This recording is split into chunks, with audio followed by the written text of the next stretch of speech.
وہ شکل دیکھو، وہ انداز دیکھو، وہ قد و خد اور ہاتھ پاؤں، وہ رنگ دیکھو، وہ شان دیکھو، وہ قبا میں پورا چاند۔ میں سرو کی بات کروں یا چمن کی، لالا کی بات کروں یا چمیلی کی، شمع کی بات کروں یا فانوس کی، یا باد صبا کے سامنے پھول کے رقص کی۔ ہے عشق تو آتش قدے کی طرح نقش اور صورت میں آ گیا ہے، دل کے کارواں پر حملہ کر دیا ہے، ایک پل کی امان دے ہے جوان۔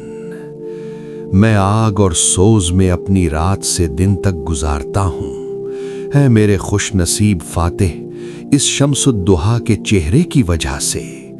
میں اس کے چاند کے گرد گھومتا ہوں، بنا ہونٹ ہلائے اسے سلام کرتا ہوں، اس کے بلانے سے پہلے ہی میں خود کو زمین پر دے مارتا ہوں۔ تم دنیا کے گلزار اور باغ ہو، تم دنیا کے چشم و چراغ ہو، تم دنیا کا درد اور داغ بھی ہو جب تم جفا پر اتر آتے ہو۔ میں آتا ہوں کہ جان گروی رکھ دوں، تم کہتے ہو زحمت مت دو جاؤ، میں خدمت کرتا ہوں تاکہ سرخرو ہو جاؤں، تم کہتے ہو کہ اے نادان ادھر آؤ۔ تمہارا خیال آتشیں عاشقوں کا ہم نشین بن گیا ہے، تمہاری صورت ہماری آنکھوں کے سامنے سے ایک پل کے لیے بھی غائب نہ ہو۔ اے دل، تیرا قرار کیا ہوا اور وہ تیرا کاروبار کیا ہوا؟ صبح و شام تیری نیند کو اس طرح کون باندھتا ہے؟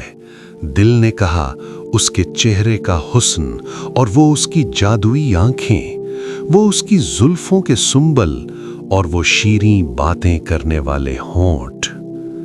اے عشق، ہر کسی کے سامنے تیرے بہت سے نام اور لقب ہیں، میں نے کل رات تیرا دوسرا نام رکھا ہے، درد بے دوا۔ اے میری جان کی رونق تجھ سے ہے، میں تیری وجہ سے چرخ کی طرح گھومتا ہوں۔ اے جان، گندم بھیج تاکہ یہ چکی خالی نہ گھومے۔ اب میں مزید کچھ نہیں کہوں گا، بس اس شعر کو کہہ دو، اس خواہش نے میری جان پگھلا دی ہے۔ اے ہمارے رب، ہم پر رحم کر۔